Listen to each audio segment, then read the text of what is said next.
Ang kaarawan ni Mirong Daga. Orihinal malikha ni Binibining France.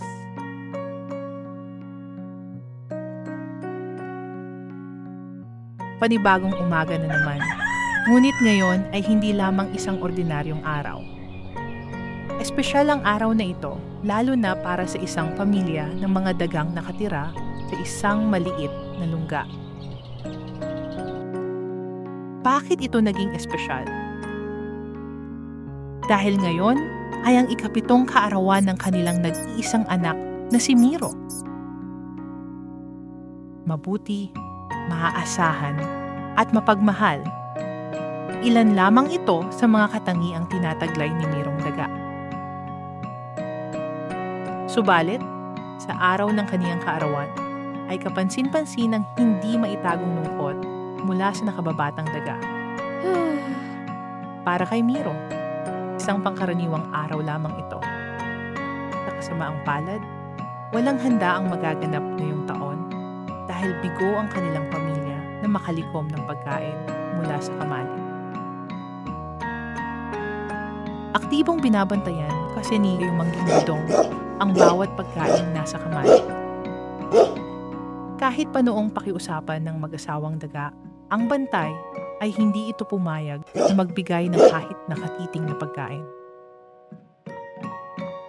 Malungkot na umuwi ang magpamilya. Pasensya ka na, Miro. Paulit-ulit na pagpapaumanhin ng kaniyang mga magulang. Okay lang po, Nay at Tay. Sa susunod na lang po natin ipagdiwang ang aking kaarawan. Sagot ni Miro habang nakangiti. Naiintindihan man ni Miro ang sitwasyon, ay hindi pa rin niya maiwasang malungkot. Okay lang yan, Miro. Sabi niya sa sarili.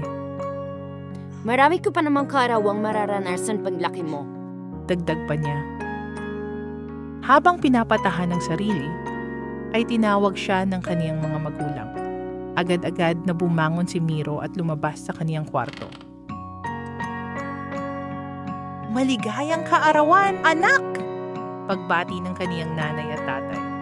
Laking gulat ni Miro dahil pulong-pulo ang hapagkainan ng mga masasarap na pagkain. Mayroong nakahandang samot-saring mga gulay at prutas, pati na rin ang paborito niyang burger at pizza. Higit sa lahat, mayroong pang daladalang cake at regalo ang kaniyang mga magulang. Wow! Paano po tayo nagkaroon ng napakaraming pagkain ngayon? Hindi makapaniwalang tanong ni Miro. Salamat kay Mang Tonying Kalabaw at sa iba pang nangaalagang hayop sa Bukiring. Nalaman ni ng kaarawan mo ngayon, kaya naman ay pinakiusapan nila si kayo Mang Ding Badong na magbigay ng pagkain. Paliwanag ng kaniyang nanay. Humingi rin si Badong ng paumanhin at bilang pagbati ay pinapaabot niya ang cake na ito sa iyo. Sabi naman ni Tatay Daga. Wala pong problema. Ginagawa lang naman po niya ang trabaho niya. Maraming salamat po, Nanay at Tatay. Nakangiting sagot ni Miro. Ngunit, napakarami po ng mga pagkain natin ngayon. Sa tingin ko po ay mas makakabuti kung ibabahagi natin ito sa iba pang mga hayop sa bukirin. Gusto ko rin silang makausap isa-isa upang mapasalamatan. Dagdag pa ng nakababatang daga. Sumang-ayon ang mga magulang ni Miro. Sabay-sabay silang lumabas sa kanilang lungga at pinuntahan ng mga hayop na nagpakita ng kabutihan sa kanilang pamilya. Ito na marahil ang pinaka-hindi makakalimutang kaarawan ni Mirong Daga. Maliban sa pagkakaroon ng bagong mga kaibigan, ay natutuhan din niya ang kahalagahan ng pagbibigay at pagtulong sa kapwa.